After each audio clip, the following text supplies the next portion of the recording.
Hello again, it's Hyperstamper. I'm Laura, and I have another wonderful little journal. I think it's wonderful. And this one is a very old book from 1916-17. And it was just such a beautiful cover with these gorgeous brown flowers and sort of the golden brown suede color base that I didn't want to add too much to it, so I just put a bit of lace top and bottom and this lace closure here. And I would love to take you on a journal of this. I'm just going to move my paper and quill there. So inside there's a little bit of coloring here. Some child took it upon themselves to have fun with this book, and I always find that quite endearing. They even colored the Union Jack here, but how lovely is that? Isn't that lovely? So obviously you can tell that this is an English book. And Gordon Henderson owned this in December of 1917. I made a little pocket here at that first page.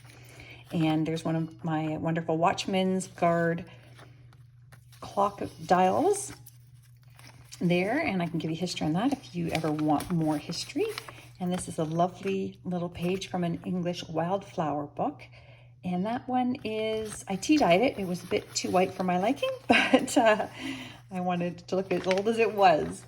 So, oh, sorry, this book is older than I even thought. It was from 1908. It was just written in 1917. So this is one of the lovely pages from that 1908 book. Look at this little chicken image. To have color in a school book was, you didn't see a lot of that in North America in the early 1900s, but I guess England had a little boost there on us. Sorry, this one here is a lovely ledger page with the hand-stamped numbers, one of my favorite things, and that is from 1943. And inside here is just a little scrapbook paper from 1926. You can certainly tuck in more of your own ephemera there. And another lovely little children's book page here, horse getting some medicine, and a vintage doily, and another wonderful antique book image here, and a 1958 Theatre World magazine page with the wonderful images from the 50s. They're just terrific. And this came from a doily book, how to make doilies, and also 1950s. Look at that wonderful image there. And I just put a little bit of antique paper with a cluster here with a vintage stamp on top of this. There's a lot of text there that wasn't very useful.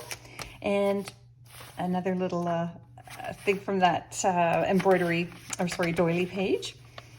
More theater arts and another antique book page here from Freckles from 1904. Look at the pretty image there of the flower. Oh, gorgeous. I made a pocket out of this doily, and this was inside of an old Parker Brothers game. It wasn't a Monopoly game, but it was advertising all the other games. Isn't that cool? I love it. I think that's a real find. So the lucky owner of this journal gets to have that. And then in here, to keep with the theme, I put some 1930s Monopoly money and a very old playing card, the King of Clubs. Is that fantastic? I've never seen an image like that on a playing card. I really like it with the silhouette. And I made this little journaling spot out of a French antique paper, and this is from a 1955 stamp collector's book. And another little cluster with some tape that I pulled off of an old picture that was in a frame, and I was able to save that masking tape from the 40s.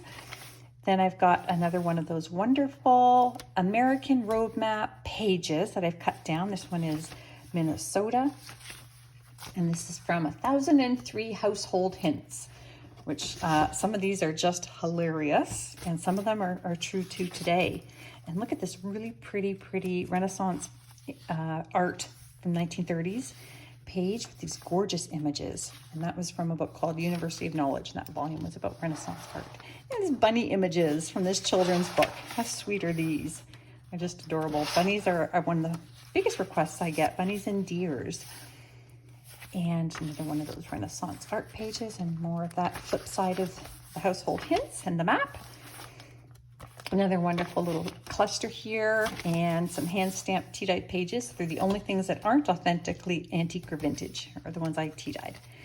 And here's another page from the original book, and this was my favorite, so I thought it should live with the book. It's just this image of the pink roses. It's just wonderful. And I'm going to tuck that back in here very carefully after. Now, this is not antique. This is from the 80s, but it is a weaver's sample. And I just wanted it to live in here, even though it's not terribly old. It's only about 40 years old, but I thought it was very pretty. And this is just a little journaling spot that I threw a cluster on because I was feeling creative. And I made this pocket out of all kinds of vintage and antique ephemera and bits and bytes. And this is from my home province. And this is an early 1920s postcard. And I can tell by the font, Art Deco.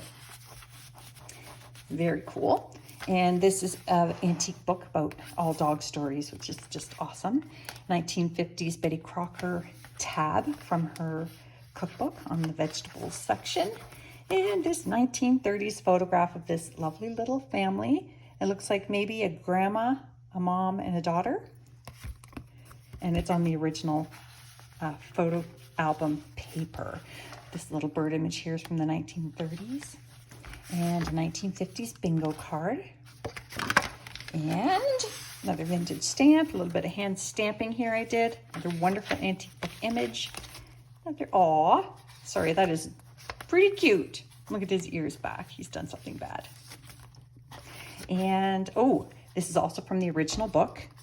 And it's a primer, but look at this lovely teaching you how to handwrite. Oh, I forgot about this page. This is wonderful. Some poems, some lessons about rhyming and nouns and little questions. Have you a doll? What is her name? Has she a red dress? It's just so typically English, and I love it. I love it, love, love it. Another botanical page here from a vintage botanicals book, and this is from the antique book Joyous Travelers.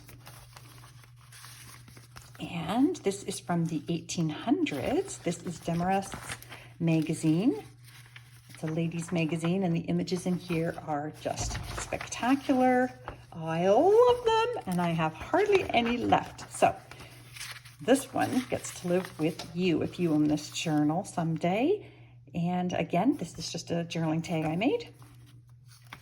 I made it a little sweetheart pocket here, the tuck in the back, and a vintage US stamp that I was lucky enough to receive.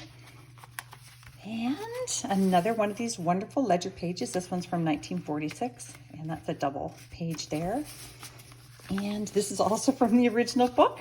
I just wanted to keep it because it had some pretty artwork, and this person got a red star for her artwork, or his artwork. I thought that was very sweet. 1950s. That is from the Polish embroidery book here, which is filled with wonderful embroidery images. So I pulled one for this lovely journal here, and just another antique page here to cover up some boring text. And another one of those Joyous Travelers pages, or Joyous Adventures. I'm sorry, I got that wrong.